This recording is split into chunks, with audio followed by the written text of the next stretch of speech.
স্বাধীন বাংলাদেশের ইতিহাসে ভারতের সঙ্গে সরাসরি সামরিক সংঘাতের ঘটনা বিরল, কিন্তু একবার এমন রক্তক্ষয়ী যুদ্ধ সংঘটিত হয়েছিল যার নাম বড়াইবাড়ি যুদ্ধ। এই যুদ্ধ কেবল আঞ্চলিক উত্তেজনাই সৃষ্টি করেনি, বরং ইতিহাসে ভারতের প্রভাবশালী সীমান্তরক্ষী বাহিনী বিএসএফকে বাংলাদেশি সেনাদের কাছে এক চরম এবং শোচনীয় পরাজয় বরণ করতে বাধ্য করেছিল। সরকারি এবং প্রত্যক্ষদর্শী সূত্রে প্রাপ্ত তথ্য অনুযায়ী বড়াইবাড়ি যুদ্ধে ভারতের ১৭৮ জন সৈন্য নিহত হলেও বিপরীতে বাংলাদেশের সীমান্তরক্ষী বাহিনী মাত্র ৩ জন সৈন্য হারায়। এই বড়াইবাড়ি সীমান্ত সংঘর্ষকে কেন্দ্র করে ভারতের সাথে বাংলাদেশের মোট ৩টি ভিন্ন সীমান্ত যুদ্ধ সংঘটিত হয়। এর মধ্যে প্রথমটি ছিল ২০০১ সালের ১৫ এপ্রিল সিলেটের পদুয়া সীমান্তে, দ্বিতীয়টি ১৮ এপ্রিল কুড়িগ্রামের রৌমারী সীমান্তে এবং সর্বশেষ যুদ্ধটি ১৯ এপ্রিল পুনরায় পদুয়া সীমান্তের কাছে ভারতীয় সৈন্যদের সাথে বিডিআর জওয়ানদের মধ্যে হয়। আশ্চর্যের বিষয়, এই তিনটি যুদ্ধই ভারতীয় বাহিনী বাংলাদেশি বিডিআর সৈন্যদের কাছে শোচনীয় পরাজয় বরণ করে। কিন্তু প্রশ্ন হলো, কেন ভারতের মতো একটি ঘনিষ্ঠ প্রতিবেশী দেশের সঙ্গে বাংলাদেশের এই অপ্রত্যাশিত রক্তক্ষয়ী যুদ্ধ সংঘটিত হয়েছিল এবং কি কি কারণে ভারতীয় বাহিনী বাংলাদেশের একটি গ্রাম দখল করতে আক্রমণ চালিয়েছিল? ভারতের সঙ্গে বাংলাদেশের এই বড়াইবাড়ি যুদ্ধ সংঘটিত হওয়ার পেছনে ছিল এক দীর্ঘ এবং চাপা উত্তেজনার পটভূমি।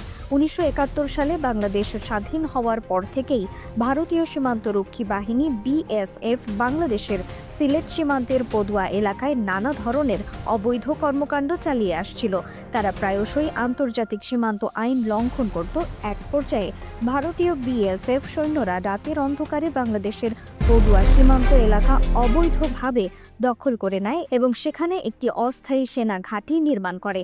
বাংলাদেশের সার্বভৌম মাটিতে ভারতীয় সেনা ঘাঁটি স্থাপনের এই খবরটি গ্রামবাসীরা তাৎক্ষণিকভাবে বিডিআর-এর কাছে পৌঁছে দিলে বিডিআর সৈন্যরা ভারতের এই আগ্রাসনে তেলে বেগুনে জ্বলে ওঠে। বাংলাদেশের বিডিআর সৈন্যরা যে কোনো মূল্যে বাংলাদেশের পদুয়া সীমান্ত এলাকা ভারতের দখলমুক্ত করতে দৃঢ় সংকল্পবদ্ধ হয়। বাংলাদেশের সার্বভৌম এলাকার উপরে ভারতীয় বিএসএফের এই ঔদ্ধত্যপূর্ণ আচরণের প্রেক্ষিতে বিডিআর সৈন্যরা চরম ক্ষুব্ধ হয়ে ওঠে। বিডিআর সৈন্যরা দ্রুত পদুয়া গ্রামটি ভারতের দখলমুক্ত করার জন্য বিএসএফ ঘাঁটিতে অভিযান পরিচালনার সিদ্ধান্ত গ্রহণ করে। ২০০১ সালের ১৫ এপ্রিল গভীর রাতে তৎকালীন বিডিআর মহাপরিচালক মেজর জেনারেল ফজলুর রহমানের নির্দেশে প্রায় ৪০০ জন বিডিআর সৈন্য এই অভিযানে অংশগ্রহণ করে। বিডিআর সৈন্যরা সম্পূর্ণ সতর্কতার সঙ্গে পদুয়ার ভারতীয় বিএসএফ ক্যাম্পটি ঘেরাও করে ফেলে।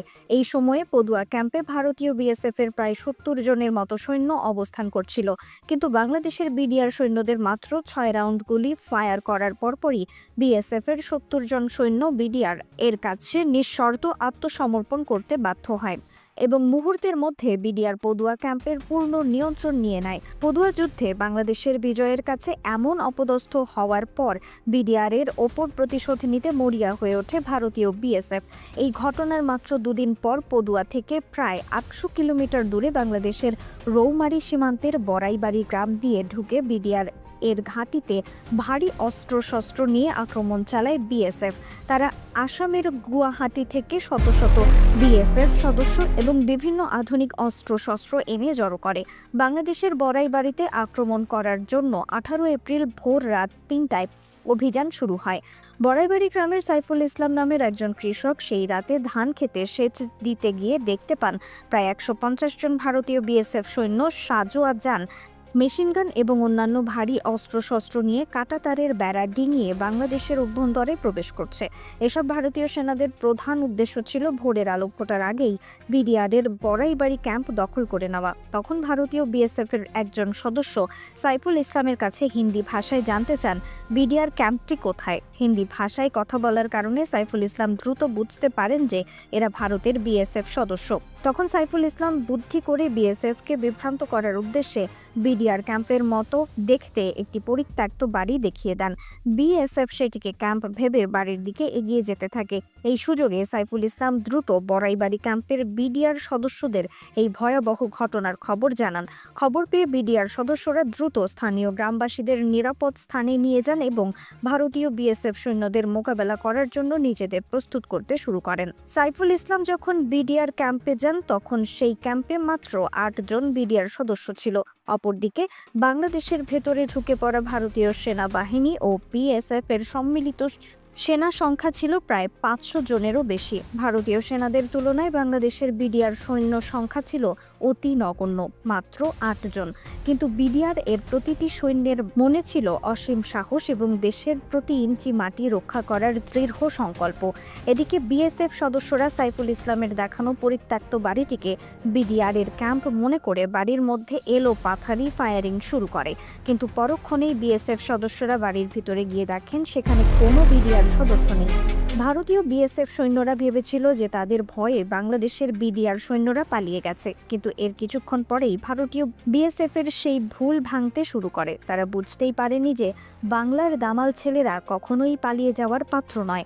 বিডিআর সৈন্যরা চারদিক থেকে এলো পাথারি গুলি শুরু করলে দিশেহারা হয়ে পড়ে ভারতীয় বিএসএফ সদস্যরা। বিডিআর সদস্যরা ভারতের বিশাল সৈন্য বহরের সামনে সরাসরি সম্মুখ সমরে না গিয়ে গেরিলা যুদ্ধের কৌশল অবলম্বন করে, কারণ বিডিআর জওয়ানরা ভালো করেই জানত যে তাদের পক্ষে মাত্র ৮ জন সৈন্য নিয়ে ভারতের ৫ শতাধিক সৈন্যের বিপক্ষে লড়াই করা মোটেও সহজ কাজ নয়। এজন্য বিডিআর এর এই ৮ জন সৈনিক আগে থেকে গ্রামের ভিন্ন ভিন্ন অবস্থানে ফাঁদ পেতে থাকে।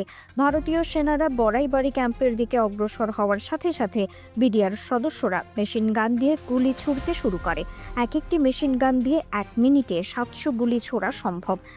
বিডিআর সদস্যরা এসব মেশিন গান দিয়ে ভিন্ন ভিন্ন লোকেশন থেকে বৃষ্টির মতো গুলি ছুড়তে শুরু করে। বিডিআর সৈন্যরা ভিন্ন ভিন্ন লোকেশন থেকে ফায়ারিং শুরু করার কারণে ভারতীয় বিএসএফ সৈন্যরা ভেবেছিল যে বিডিআর তাদের চারদিক থেকে ঘেরাও করে ফেলেছে এবং বিডিআর এর সৈন্য সংখ্যাও তাদের তুলনায় অনেক বেশি। কিন্তু বাস্তবে তখন বিডিআর এর মাত্র ৮ জন বীর সেনা ভারতীয় সেনাদের বিরুদ্ধে যুদ্ধ চালিয়ে যাচ্ছিল। বিডিআর এত স্বল্প সংখ্যক সৈন্য নিয়ে যুদ্ধ চালিয়ে যাচ্ছে সেটি ঘুণাক্ষরেও টের পায়নি ভারতীয় সৈন্যরা। যুদ্ধ শুরুর কিছুক্ষণ পর বিএসএফ সদস্যরা মানসিক ভারসাম্যহীনতার মতো এলো পাথারি গুলি বর্ষণ শুরু করে। এই আক্রমণের ফলে বিডিআর এর ল্যান্স নায়েক ওয়াহিদ মিয়া, সিপাহী মাহফুজ এবং ২৬ রাইফেলস ব্যাটালিয়নের সিপাহী আব্দুল কাদের নিহত হন। প্রায় ২ দিন ব্যাপী এই রক্তক্ষয়ী যুদ্ধে মাত্র ৩ জন বাংলাদেশি বিডিআর সদস্য নিহত হন এবং এর বিপরীতে ভারতের ১৭৮ জন বিএসএফ সদস্য নিহত হয়, যা এক অবিশ্বাস্য পরিসংখ্যান। এরপর গ্রামবাসীদের কাছ থেকে খবর পেয়ে পার্শ্ববর্তী ইসলাম আলী ক্যাম্প থেকে আরও ৬ জন বিডিআর সদস্য বড়াইহাটি ঘাঁটির বিডিআর সদস্যদের সাথে মিলে ভারতীয় বিএসএফ এর বিরুদ্ধে যুদ্ধ শুরু করে। তারপর বিডিআর এর আক্রমণকেও আরও শক্তিশালী করার জন্য এবং হানাদার বিএসএফকে বাংলাদেশের ভূমি থেকে বিতাড়িত করার লক্ষ্যে বিডিআর সদর দপ্তরের নির্দেশনায় রংপুর, জামালপুর, ময়মনসিংহ ও কুড়িগ্রাম থেকে অতিরিক্ত বিডিআর সদস্য বড়াইবাড়িতে এসে পৌঁছালে ভারতীয় বিএসএফ পিছু হটতে বাধ্য হয়।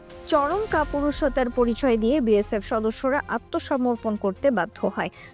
বিডিআর সৈন্যদের প্রবল প্রতাপের সামনে টিকতে না পেরে পালিয়ে যাওয়ার সময় বাংলাদেশের নিরীহ গ্রামবাসীর ৮৬টি বাড়ি জ্বালিয়ে দিয়েছিল তারা। তবে বাড়িগুলোর ভেতরে থাকা মানুষ বিডিআর সদস্যদের তত্ত্বাবধানে আগেই নিরাপদ স্থানে চলে যাওয়ায় তাদের কোনো ক্ষতি হয়নি। যুদ্ধের ২ দিন পর বাংলাদেশের ধান ক্ষেতের ভেতরে পড়ে থাকা ১৬ জন বিএসএফ সৈন্যদের মরদেহ আনুষ্ঠানিকভাবে ভারতের কাছে হস্তান্তর করা হয়। বাকি ১৫৮ জন সৈন্যের লাশ যুদ্ধকালীন সময়েই বিএসএফ গোপনে তাদের দেশের অভ্যন্তরে নিয়ে যায়। ভারতের অভ্যন্তরীণ চাপের আশঙ্কায় বিএসএফ শুধু বাংলাদেশের মাটিতে পড়ে থাকা ১৬ জন নিহত হওয়ার কথা স্বীকার করলেও বাকি ১৭৮ জন সৈন্য নিহত হওয়ার খবর তারা কখনোই প্রকাশ করেনি। প্রত্যক্ষদর্শীরা জানায় বিএসএফ তাদের বহু সৈন্যের লাশ ভারতের অভ্যন্তরে টেনে নিয়ে গিয়েছিল। পরবর্তীতে বাংলাদেশ সরকার বড়াইবাড়ি যুদ্ধের স্মৃতিকে চিরস্মরণীয় করে রাখার জন্য সেই পরিত্যক্ত বাড়িটির উপর বিএসএফ এর গুলির চিহ্ন সংরক্ষণ করে। এমনকি বাংলাদেশ সরকার নিহত ৩ জন বীর সৈনিকের সম্মানে কুড়িগ্রামের বড়াইবাড়িতে একটি স্মৃতিসৌধ নির্মাণ করেন। বড়াইবাড়ির মানুষ আজও নিহত এসব বিডিআর সৈন্যকে গভীর শ্রদ্ধা ভরে স্মরণ করে। সরাসরি হিসাবে এই যুদ্ধের কারণে সে সময়ে প্রায় 2 কোটি টাকার সম্পদ ক্ষতিগ্রস্ত হয়। পরবর্তীতে দিল্লি এবং ঢাকার কূটনৈতিক মধ্যস্থতায় বিষয়টি মীমাংসিত হয় এবং যুদ্ধ সমাপ্তি লাভ করে। এই ঘটনার পর মেজর জেনারেল ফজলুর রহমানকে বিডিআরের প্রধানের পদ থেকে সরিয়ে সেনাবাহিনীতে ফেরত আনা হয়। তবে 2001 সালে বিএনপি সরকার ক্ষমতায় আসার পর মেজর জেনারেল ফজলুর রহমানকে সেনাবাহিনী থেকে বাধ্যতামূলক অবসর দেওয়া হয়। প্রশ্ন উঠেছে, একজন দেশপ্রেমিক এবং সফল সেনাকে অবসরে পাঠানোর পিছনে কি ভারতের কোনো হাত ছিল? এই প্রশ্ন আজও বিতর্কের জন্ম দেয়। রিফাত আরা ইসলাম, ভোরের আকাশ।